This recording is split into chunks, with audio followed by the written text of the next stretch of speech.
Good evening. Divisive legislation to make it quicker for transgender people to have their gender recognised, as well as lowering the age to 16, has passed its first hurdle at Holyrood. But the debate didn't come without its casualties. The Community Safety Minister, Ash Regan, resigned from the Scottish Government just before the debate began, saying she couldn't support it. Campaigners from both sides also made their voices heard outside the Parliament. Here's our political reporter, Laura Alderman. It's a contentious debate that drums up headlines and strength of feeling on both sides. Today, a bill which aims to make the process of obtaining a gender recognition certificate easier passed stage one at the Scottish Parliament. For Matthew, it's been a long time coming. On my birth certificate, it says that I'm female, so it doesn't reflect who I am at all. And it means, so I've got a fiancé who I'm really excited to marry, and when we finally set a date to get married, I'll have to get my birth certificate out and it'll say, oh, here's Matt, female, getting married.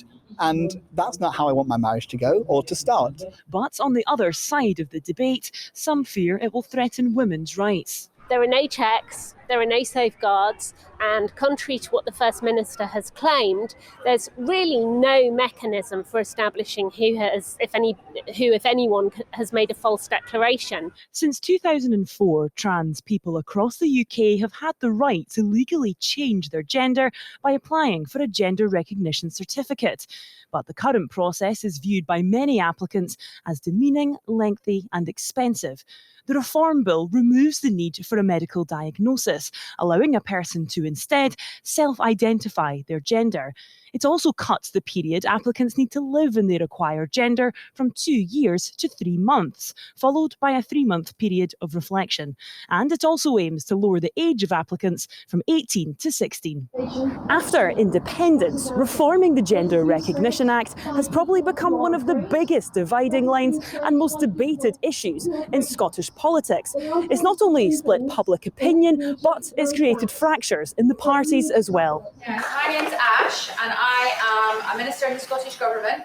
That was this morning, but just a few hours later, Ash Regan resigned from government, saying her conscience wouldn't allow her to vote for the Reform Bill. The First Minister said Miss Regan hadn't come to her with her concerns before her resignation. I suspect we'll see different views across the Parliament, in all groups within the Parliament. I would be very surprised if there was unanimity in any of the major groups within the Parliament today.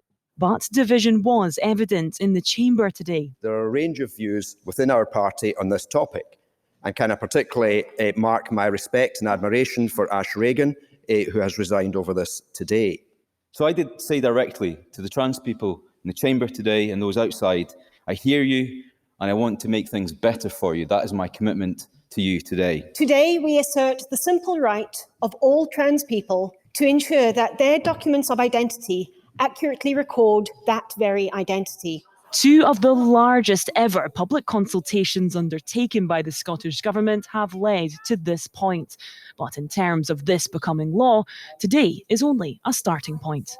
Laura Alderman, STV News. Our political editor Colin Mackay was watching the debate. And Colin, what did you make of it? Well, I think this is the first resignation from the SNP government over policy. I can't think of any other over the last 12 years that they've been in government. Now, Ash Regan had been the Community Safety Minister since 2018. Her views on this issue were widely known around Holyrood, and she was the MSP that everybody was watching, wondering what they were going to do today. But the simple fact is you can't be in government and vote against government policy. That's just not an option. So she did the right thing today. The First Minister acknowledged that, but it was a fairly curt response from the First Minister, saying that if she hadn't resigned, she would have been sacked. Now, on the bigger issue, MSPs voted overwhelmingly in favour of gender recognition reform, more than 2-1, 88 to 33 in the end. Now, for supporters of this, that's a huge boost to human rights. But for those who oppose it, well, then some of them see it as an attack on their rights. Now, the legislation will be amended. The Cabinet Secretary accepted that in the chamber today. And the big thing to take from today is that this will be passed, possibly by the end of the year. But even then, it'll probably end up in court. Colin, at the Scottish Parliament, thank you.